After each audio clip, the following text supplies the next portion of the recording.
All right, I'm here with Manchester head football coach Jason Harrell. His Lancers competing in a Tri Scrimmage with the reigning four-time state champion Phoebus Phantoms and the Kingsport Bulldogs. Coach, always nice to get a scrimmage against top 10 teams in the state. I know you guys feel you're right in that conversation this year and have to be pleased to not only compete well, but pretty much come out of here injury-free, which is always the main goal, right? Yeah, that's definitely the main goal of this one, again, because, we played two tough teams. Everybody pushes a little bit more.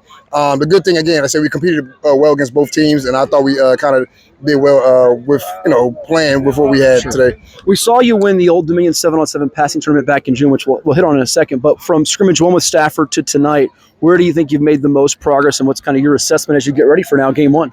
I think we actually still got a few things to work on. One thing we want to work on is our pace for one. So again, that kind of slowed down with the heat. So it was one thing that we had to notice that we had to get better at on offense. Yeah. Far as like our overall kind of like the chemistry, working through some of the things with different. It was kind of easy to see.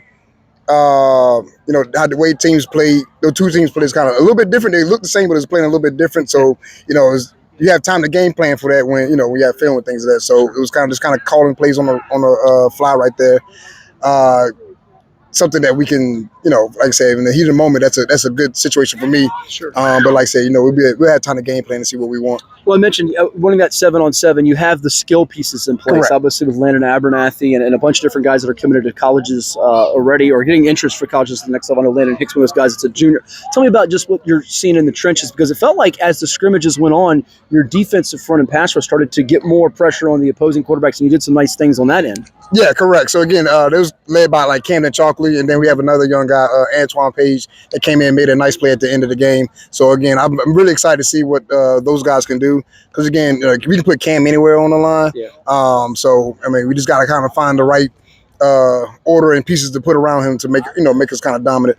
When you have a four-year starting quarterback like Abernathy, is it just like having an extension of a coach on the field, just kind of his smarts and being the grasp of the system? How much does that just put you all at ease that he knows he's kind of seen pretty much everything and the bullets flying, if you will? Yeah, I love talking to him. Like, so when we come to the sideline, he gives me his assessment of, what he sees out there that makes it easier for me to call plays. So again, it's a wonderful thing, because we actually had an issue trying to get our huddle set up, so we couldn't see anyway. So we were definitely relying on him, and he was right with a lot of the calls. So we was able to pick up and move in the second half. Well, the second quarter we played. Last two, what do you think is unique about this Manchester Lancers football team? I think every team tries to forge that identity. What do you think it is for your group, and have you figured out what that out is yet? Have you figured that out yet? What it is with this group? I think we kind of went back to the old school of just family. This team is kind of more tight knit than we had some in the past.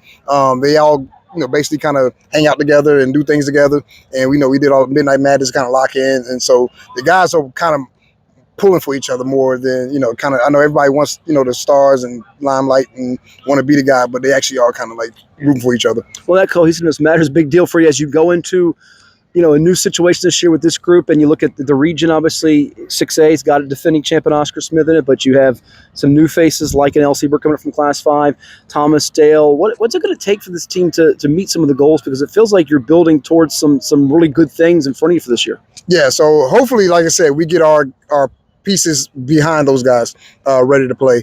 Our JV played earlier, and I saw a lot of great things out of those young kids, and we have a big group to choose from. And like I said, I was kind of excited to watch them play, because there's a lot of guys that made plays there. So again, those guys and the guys that we have that are our twos and tweeners, make sure that they're ready to play when they have to. Well, he's got some 757 roots, but he brought the 804 to the 757 tonight in Suffolk. Coach Harrell, thank you so much. All the best to you and the Lancers. All right, thank you. Appreciate it. Thank you, bud. Appreciate you.